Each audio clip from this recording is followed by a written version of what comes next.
Hello दोस्तों, मैं Robertson दरवे। आज हम यहाँ आरसीएम का यंगेस्ट का जो प्लान हो रहा है उसको अटेंड करने के लिए आए हुए हैं। तो आज जो भी होगा वो जानने के लिए आप लोग हमारे साथ बने रहिए। और अभी देखिए स्टेडियम का नज़ारा कैसा है। हेलो तो बोलते जाइए। हाय।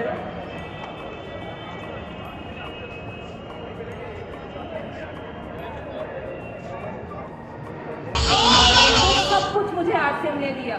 मेरी एजुकेशन बिट्स पिलानी से हुई और मेरी कॉलेज जो थी वो इजी पार्सन से हुई, न्यूयॉर्क का कॉलेज है। आज हम लोगों को हमारी मदर का चेहरा ज्यादा दिखने को नहीं मिलता क्योंकि मम्मी ज्यादा आती नहीं है हमारे सारे इवेंट्स में। तो मैंने मेरी मम्मी के साथ एक फोटो लगा रखी है मेरे ग्रेजुएशन की, और ये मेरी पढ़ाई लिखाई थी। आज मैं जो भी हूँ और स्टेज पे खड़े होके अगर बोल रही हूँ तो सिर्फ और सिर्फ आरसीएम की वजह से हूँ और किसी की वजह से नहीं। ये मेरी हमेशा से लाइफस्टाइल रही, बट फिर भी मैंने कभी सोचा नहीं था मैं आरसीएम करूंगी। मैंने कभी नहीं सोचा था। मुझे हमेशा से लगता था कि मेरे पापा जिस जॉब में अच्छे हैं उन्होंने वो चीज कर ली, मेरे पापा जिस चीज में अच्छे हैं उन्होंने वो चीज कर ली। मुझे पता है कि मैं फैशन में अच्छी हूँ, मैं फैशन करूंगी।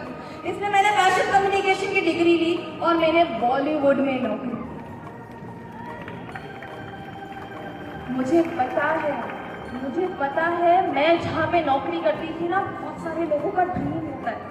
बहुत सारे लोग जिस नौकरी को मैं करती थी वहां पे पहुंचने के लिए मरते हैं। मुझे पता है। शुरुआत में मैंने नौकरी को इतने लगन के साथ की, इतने पैशन के साथ की, इतने मन के साथ की।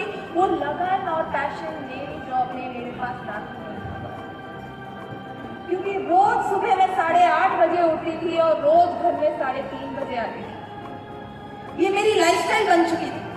मैं क्यों काम कर रही थी, किसके लिए काम कर रही थी, मुझे समझ में नहीं आता था। मैं तो सिर्फ रोती थी। यहाँ पे देख रहे मेरी शक्ल, यहाँ पे मैंने रोता हुआ शक्ल डाला है, ये मेरी शक्ल थी।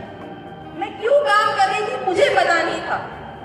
और यही चीज मैं थोड़ा सा अगर रिवाइंड करूँ ना और आप लोगों को बताऊं कि मेरे और मेरे पापा के बीच में एक दिन क्या कॉन्वर्सेशन हुई थी जब मैं नौकरी करने के लिए पहली बार जा रही थी। मैं एक दिन सुबह, जब मैं नौकरी मैंने सेलेक्ट नहीं की थी, मैं सेलेक्ट करने जा रही थी, उस दिन सुबह मैंने पापा के साथ चाय ली और चाय पे मैंने मेरे पापा को एक क्वेश्चन पूछा और वो क्वेश्चन था कि पापा, मैं एक नौकरी करने वाली हूँ, आप मेरे को बताओ एक अच्छी नौकरी होती कैसी, एक अच्छी नौकरी कैसी होनी चाहिए। और उस दिन मेरे को मेरे पापा ने बोला कि बेटा, तू 2 साल नौकरी करके तो देख, तुझे पता चल जाएगा कि तेरे काम में और मेरे काम में डिफरेंस क्या है। 2 साल का टाइमलाइन दिया था मेरे पापा ने। इस लड़की ने 1.5 इयर्स में ही डिसीजन बना लिया आरसीएम करने का। क्यों देखा क्या देखा। जैसे जैसे मैं अपनी नौकरी में सीनियर होती जा रही थी ना, वैसे वैसे मेरे को मेरी नौकरी में टाइम बहुत देना पड़ रहा था। मैं बहुत अच्छी नौकरी कर रही थी। जैसे आज किसी के भी पास में शिल्पा शेट्टी आके बैठ जाए तो कितना अच्छा लगेगा, बहुत अच्छा लगेगा ना। अगर अनिल कपूर आपका हाथ पकड़ के बैठ जाए तो बहुत अच्छा लगेगा। मेरी नौकरी का फर्स्ट दिन मेरे को अनिल कपूर के घर पे भेज दिया गया था अकेले चाय पीने के लिए। इतनी अच्छी नौकरी करती थी। पर जैसे जैसे मैं सीनियर हो गई वैसे वैसे मेरे को टाइम बहुत ज्यादा देना पड़ा। मैं परेशान हो गई थी। उस समय मेरी बॉस ने मेरे को ये व्हाट्सएप मैसेज भेजा था। ये मेरी व्हाट्सएप ये जो व्हाट्सएप मैसेज है ये मेरी बॉस ने मेरे को उस समय भेजा था। ये बोला था कि जैसे जैसे आप अपनी नौकरी में सीनियर होते जाओगे वैसे वैसे आपको और टाइम देना। मैं पहले ही रो रही थी, मेरे खुद के लिए टाइम नहीं था। मैं मेरे पापा मम्मी से बात नहीं कर सकती। मुझे समझ में नहीं आ रहा था जिस नौकरी को मैंने मेरा सब कुछ दे दिया, अब वो नौकरी में से क्या एक्सपेक्ट कर रही हूँ, क्या दूँ इसको। और उस दिन मुझे समझ में आया, सच्ची में ये सच्ची कहानी है कि उस दिन मुझे समझ में आया कि शायद मेरे पापा जो करते हैं वो मेरे से जो अच्छा।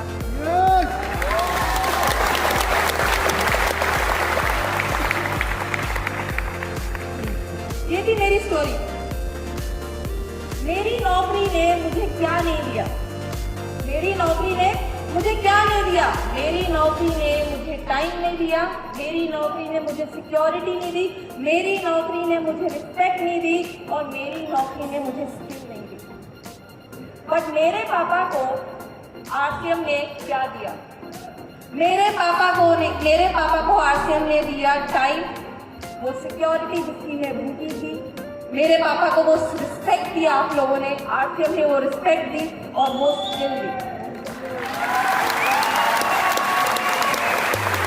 सब कुछ दिया मेरे पापा को, जो भी मेरे पास नहीं था ना एक नौकरी में। अगर मैं इसके बारे में थोड़ी सी बात करूं तो शायद मैंने टाइम के बारे में आपको समझा ही दिया है कि कैसे मेरी नौकरी में मेरे पास टाइम नहीं था।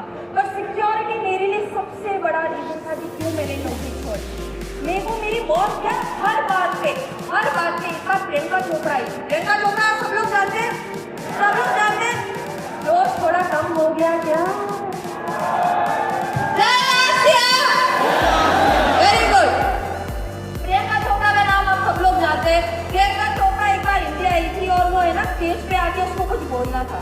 प्रियंका चोपड़ा बहुत बड़ा इवेंट होने वाला था, तो प्रियंका चोपड़ा के लिए पूरी स्क्रिप्ट बना के दी थी मैंने, और मेरी बॉस ने मेरे को वार्निंग दी थी कि प्रियंका चोपड़ा को साफ साफ बता देना उसको क्या। मैंने स्क्रिप्ट दे दी, प्रियंका चोपड़ा ने बोलना चालू किया। जैसे जैसे उसने बोलना चालू किया, बोलते बोलते उसने ऐसा बोल दिया जो उसको नहीं बोलना चाहिए। उसने बोल दिया, मैंने तो स्क्रिप्ट दी थी, फिर भी उसने बोल दिया।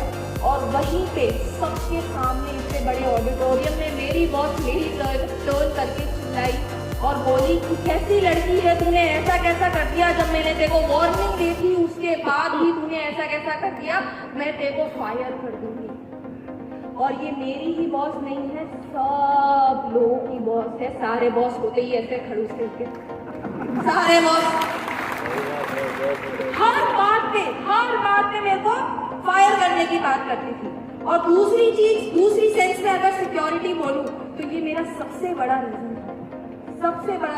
और ये था कि मेरी नौकरी मेरे को फ्यूचरिस्टिक नहीं लगती। मेरी नौकरी हमेशा मुझे ऐसा लगता था कि मेरी नौकरी मेरे हाथ से चली जाएगी और मुझे पता भी नहीं चलेगा। और आप सब लोगों के साथ, आप सब लोग जितने भी लोग नौकरी करते हैं ना, आप सब लोगों के साथ ये होने वाला है। आगे देखिए होता है क्या, क्योंकि AI आने वाला है। मेरी नौकरी में मेरे साथ यही होने लगा। इसलिए मुझे पता चल गया कि अगर मेरे को जिंदगी में कुछ करना है तो आरसीएम ही करना है।